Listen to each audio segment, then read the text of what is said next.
Let's work. We're in the trenches. Break it down the defensive line. From technique and fundamentals to NFL and college football analysis. You're listening to Big Dog Trench Talk. Work. Let's work. What's up, Big Dog? This is Coach Roll at 5-Star Linemen Academy, and we in the lab with another episode of Big Dog Trench Talk. Big Dog Trench Talk is an extension of BigDogFootball.com. BigDogFootball.com houses some of the best D-line content on site. I know what you're thinking. Why subscribe? Oh, that's easy. We have new defensive line content monthly to make sure that your Big Dog's techniques stay current in the trenches. We're always providing new drills to help continuously enhancing your defensive lineman skills. We've also provided content upon coaches' requests. We provide video analysis support to help identify problems and provide great solutions.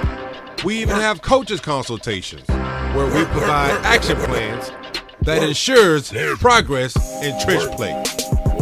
Yeah, Coach, y'all do all that? Yes, sir. We do all of that and more because we want to make sure that our big dogs ball till they can't ball no more. If you're going to do it big at BigDogFootball.com. So pay us a visit and subscribe. At checkout, make sure you type in the promo code PODCAST, PODCAST. At checkout, you'll receive 20% off of whatever package you choose. That's your way of telling them Big Dog sent you. Many have taken advantage of this promo code. Big Dog, I suggest you do too. So visit BigDogFootball.com and join us on the mission of making sure that our big dogs are the best in the trenches that they can be. So, Big Dog, I was sitting there thinking, right? Thinking about the trenches, as I always do. Got my mind on the trenches and the trenches on my mind. You know what I'm saying. And I started thinking about how much defensive line play has changed over the years. I mean, I started going all the way back to about maybe 15, 20, 25 years. And I started saying to myself, man, in some ways, not much has changed at all. But in others, gosh, it's changed quite a bit. And then, Big Dog, it hit me like Law and Order. Close enough. When is the last time I've seen a defensive lineman stem? No, not swim, stem. Oh, so you've never heard of a defensive lineman stemming at the line of scrimmage? Some of my older coaches know what I'm talking about. Episode number 11. Hello? Hello? Has anybody seen my friend Stem? Anyone? Tell him Big Dog's looking for him. Big Dog, I haven't seen a defensive lineman stem at the line of scrimmage for years. You know what, Unc? Help me take it back. All the way back. Down memory lane.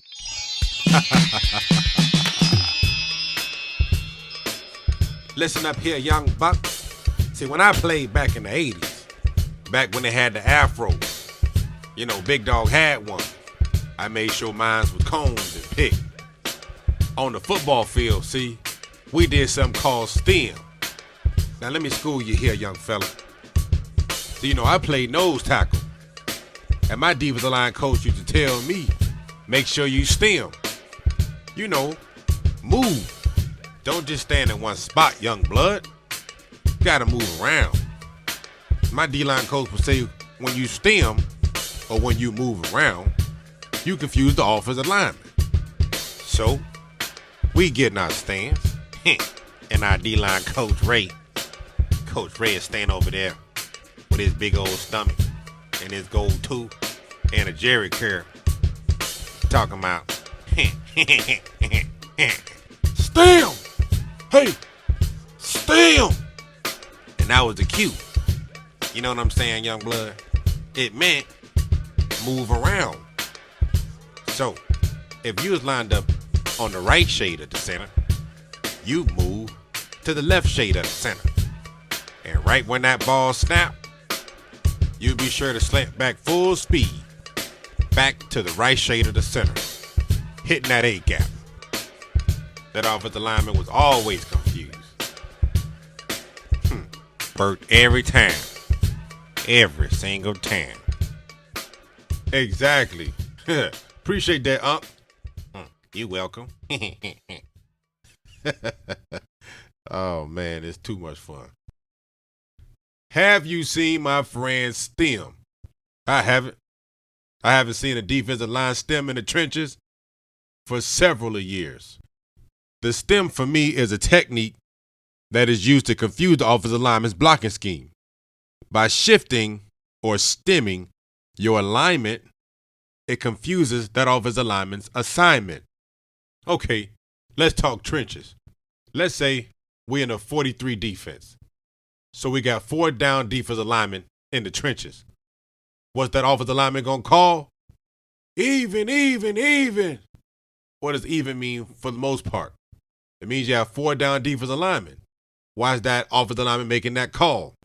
Most of the time, that indicates to the offensive lineman or to the offensive line what their assignment is for that particular run play. So let's say I'm a defensive tackle and I line up in a wide 3. Now, I know that my assignment as a defensive tackle is that B gap. That B gap is my responsibility. Most 4-3 defenses is gap defenses. They are gap control defense. And I know my assignment. My assignment is to make sure that nothing comes through that B gap. So I'm lined up in my 3 technique or a wide 3 or wide B, and I know that anything that comes through there is mine. So I know as a 3 technique that as soon as that ball snaps, I'm attacking my 3 and I got anything coming through the B.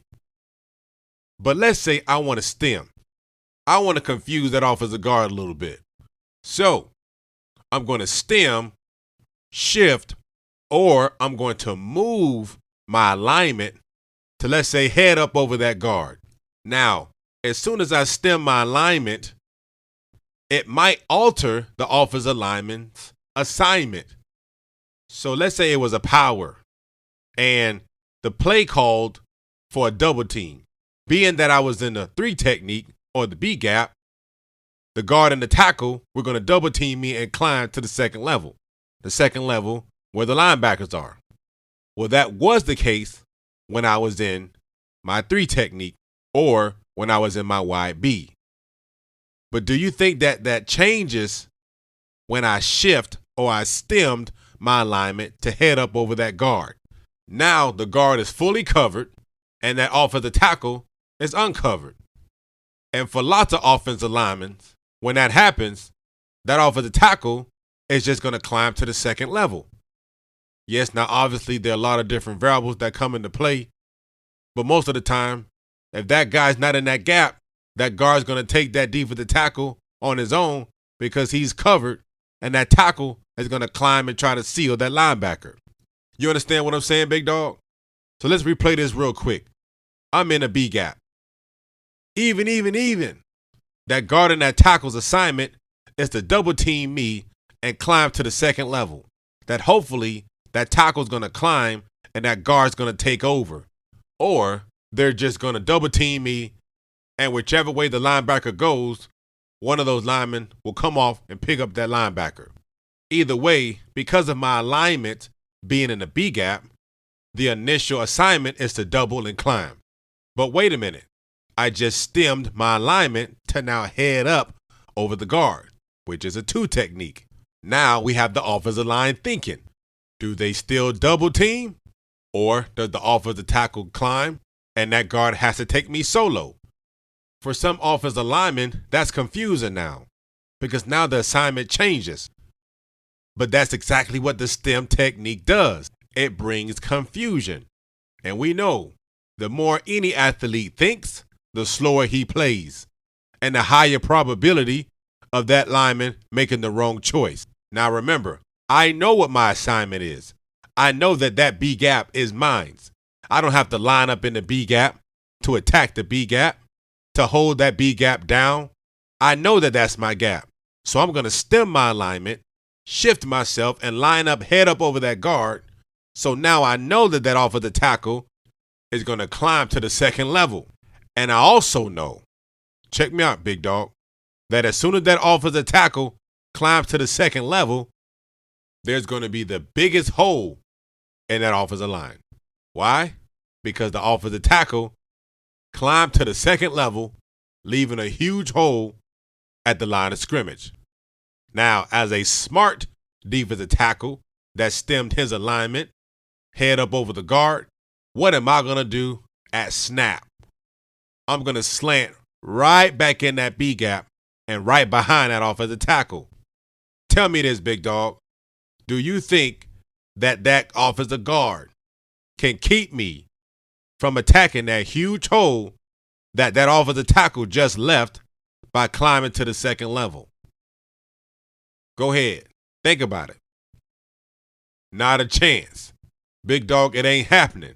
You know why? Because right when I moved head up over that offensive guard, I just presented to him 3 scenarios. 1, I can hit that guard square on, bull him in the backfield, and create havoc. 2, I can slant inside into the A gap, in which now him and that center have to make sure I don't penetrate that gap and make any plays backdoor. Or 3, I possibly can slant back into that B gap. But the point is that he's thinking. He's not sure why I just stemmed my alignment from a 3 to head up. And big dog, that's exactly what I want. Because now, even though he's the offensive player, he's playing defensively. I have just now transitioned to the offensive player. I'm the one that is attacking because I know what I'm going to do, but he doesn't. So as soon as that ball snaps and he's trying to figure out where I'm going to go, I slant right behind that offensive tackle, and then boom, TFL, tackle for loss, baby. Was I stronger than him? Not necessarily. Was I quicker than him? Maybe I am. But one thing for sure, I outsmarted him. I made him think more than he wanted to. And while he was thinking, I was playing. The stem technique. Now, let's look at it a different way. Let's say, again, I line back up in a 3 technique. And again, I know my responsibility on this play is the B gap. We're in a 4-3 defense. I'm to the strong side, tight end side, strong right, and I'm lined up in the B gap as a 3 technique. And prior to the snap, let's say I stem my alignment. I move or I shift myself now head up over the tackle. Again, that's going to confuse the offensive lineman. The offensive tackle was anticipating climbing to the second level. Now that offensive lineman has to make a quick adjustment, and that offensive guard has to be the one to climb to the second level because now that guard is uncovered. And I at least make it appear that the tackle is covered. But once again, just because I shifted my alignment or stemmed my alignment doesn't mean my responsibility changes. My responsibility does not change. I just changed my formation, or at least I changed my location. As soon as that ball snapped, I slant right back into my B gap. I can punch and rip in my gap, or I can quickly drop my shoulder and rip vertical in my gap. Once again, I've caused a huge hole to occur at the line of scrimmage. The stem technique. Now, some coaches may not like the stem because they want the linemen off of their linebackers. And if that's your style of defense and you have the big dogs for that, where you just want them to clog the gaps and not necessarily play that attacking, penetrating style of D-line play, then I totally get that. Stemming is not for everybody. You have to have a certain kind of dog in the trenches to stem. You have to have a dog that's quick, smart, agile, and versatile. He's explosive, and he's going to attack that gap right at snap. Now, this is perfect a lot of times for my undersized linemen. When I have undersized linemen that had trouble facing offensive linemen square on, we use the stem technique. He was smart enough and knew his responsibility. He knew where he had to be when the ball snapped, and I showed him the proper technique as to how to get there depending on the play. And at this point, now my smaller defensive lineman used the stem to his advantage to outsmart and to outleverage that offensive lineman to the point of attack. Listen, there are several benefits to the stem technique.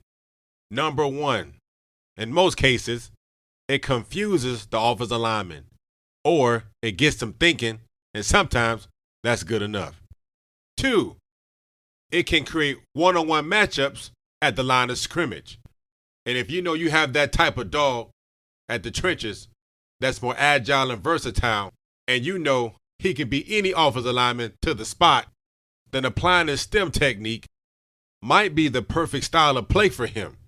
You might be able to get him to be more aggressive at the line of scrimmage.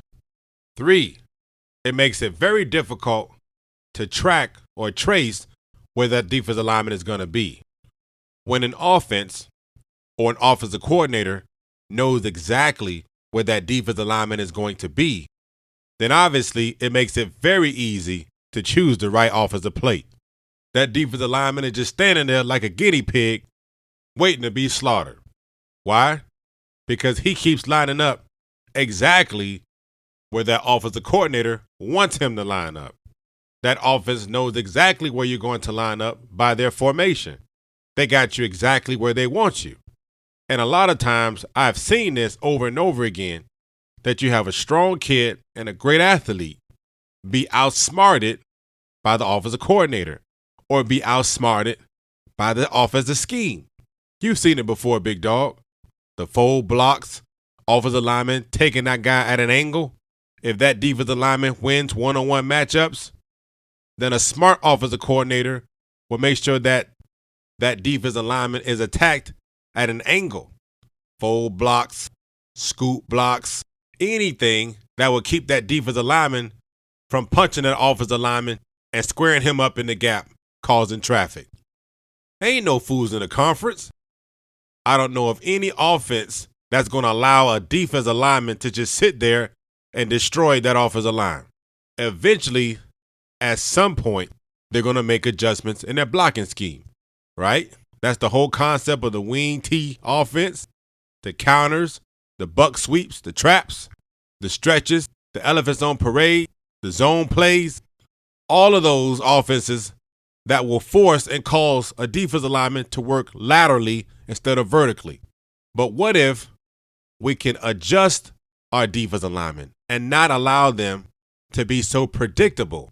What if we can teach our defensive linemen, like we used to back in the day, that you know what your assignment is, you shift or stem your alignment so that we can recreate those one-on-one matchups and at the snap of the ball, beat that offensive lineman to the point of attack, beat that offensive lineman to the gap, cause havoc in the backfield because you cause confusion, and win at the line of scrimmage.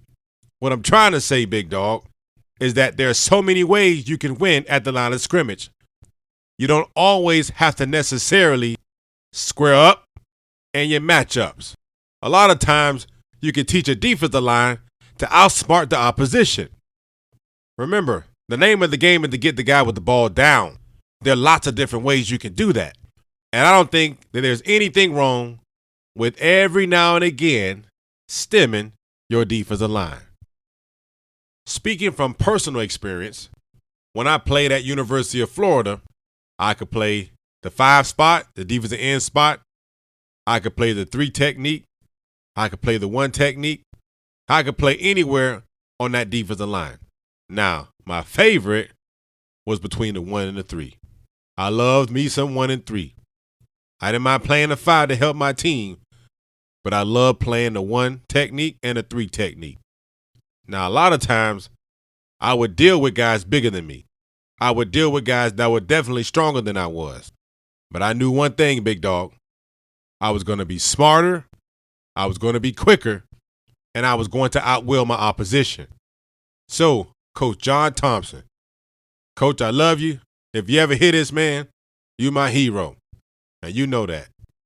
Coach came in my senior year at University of Florida where the new head coach, Coach Ron Zook, and Coach John Thompson came in, and he brought in Coach Red Anderson. Fiery Red Anderson. As red as you can get him. That was him. My man had the mustache. He had the bald head, and he had the attitude. That was my guy, boy. He was something else, man. And one thing I loved about that defense was the freedom. Say it with me. Freedom! You know, coaches, that's not a bad word. Sometimes we don't give our dogs enough freedom. Well, let me tell you something. Coach John Thompson, boy, he gave us some freedom. Now, I don't mean that we were undisciplined. We were very disciplined. Coach made sure of that. But when I say freedom, he allowed us to do our assignment the best way we knew how, as long as we did our assignment. He sent us on stunts. He allowed us to stem, but we better be where we're supposed to be when that ball snapped. And see, this is one of the reasons why we were one of the top defenses in the country. When I say top defenses in the country, I'm talking about like top 5 or top 3 in some categories. It wasn't just the fact that we were big and strong. A lot of colleges had guys that were big and strong. It wasn't just that we were quick. A lot of schools had guys that were quick. But we had freedom, and we were taught and trained how to do our assignment in a different way. So you better believe I took full advantage of that freedom. Every now and again, I would stem my alignment. I would shift or move my location. And I knew that as soon as that ball snapped, I was club ripping, I was chop dipping, I was sweep ripping, I was bull pulling right where I was supposed to be. Big dog, I can't tell you how many plays I made because my defensive coordinator, Coach John Thompson, and my awesome D-line coach, Coach Red Anderson, love both of you guys, gave us that freedom to go out there and play football. That way, offenses couldn't just sit there and pick us apart at the line of scrimmage. We didn't line up in the same place over and over again. Like the great John Thompson said, he said, "Roll, every defense has a weakness. But see, the offenses have to find it. And if I keep moving my weakness around, they'll never find it." That got me to thinking, big dog. It got me to thinking about myself. Do I have weaknesses? Sure as I'm human, I have lots of weaknesses. Every man has a weakness. Am I right about it? But see, you have to find my weakness. But watch this. Like Coach said, if I keep moving or every now and again stemming, what's the chances of you finding my weakness? By the time you find my weakness, it's the fourth quarter, and we're up by 3 touchdowns. Game over already. But I outwilled you, I outquicked you, I outleveraged you, I outpowered you, and I outsmarted you. Big dog, I beat you on every level. See, when you teach your defensive linemen how to stem and be smart and hide their weaknesses and play to their strengths, you got a dynamic dog in the trenches, a tactician in the trenches. And those are the kind of defensive linemen we're trying to groom and raise up at BigDogFootball.com. Work. Hey, Work. have you seen my friend Stem? Let's work. I hope you find them. Work. Yes, sir, Work. big dog. Work. I know one thing. Work. We got better today. We are always Let's trying to work. get better. Work. Every day. Work. As always, I appreciate you spending time with me. Work. Like 2 wise men under a tree, Let's work. drumming the buckets and making some beats while we dance under the lights in the streets. Ain't that right, Yep. Don't forget to visit BigDogFootball.com, where we spoke on our topics of today, especially slanting. Work. We talk about exactly how to slant, depending on your alignment in your assignment, and we discuss how beneficial it is to be able to slant at the line of scrimmage. There's a plethora of D-line content that we know will help your big dogs get better. So make sure you visit BigDogFootball.com and subscribe. At checkout, make sure you type in, once again, the promo code PODCAST. And when you type that in, big dog, you get your 20% off of the package you select. Why? Because we sincerely appreciate you spending time with us at Big Dog Trench Talk. Episode 11, another great episode, and several more to come, big dog. Just stay tuned. Hey, big dog, enough talking. You know what time it is. You know what? Hey, Unc, why don't you take us out this time? I got this. Stick your cleats in the dirt, stem, and go to work.